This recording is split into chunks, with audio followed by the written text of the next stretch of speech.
ধরে ঠকছে আমাদেরকে 10 টাকা করে কিলো আচ্ছা দোস্ত হ্যাঁ না না দোস্ত এই মুহূর্তে কিনে না 10 টাকা এই যে দোস্ত আমার মানে কথা কাজে মানে উল্টাপাল্টা করতেছে এটা আসলে ঠিক না দোস্ত তাহলে থানায় যাও ছাত্র হ্যাঁ এই শুনেন কথা বল আপনি একটা মাদ্রাসা করেন তো নাকি আমার দোস্ত হাবিজি মাদ্রাসা করে বাস ধরে ঠকছে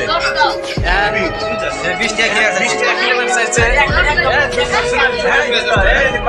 কি 20 টাকা কোন কিলোমিটার মোবাইলের মধ্যে ঈদের দিন না ভাই হবে না জমে যায় আমার দোস্ত বলছে ঈদের দিন কিলোবে আমাদের 20 টাকা আচ্ছা আগামী পর্যন্ত আমার এই ভিডিওটা মানে আমার মোবাইলে সেভ থাকে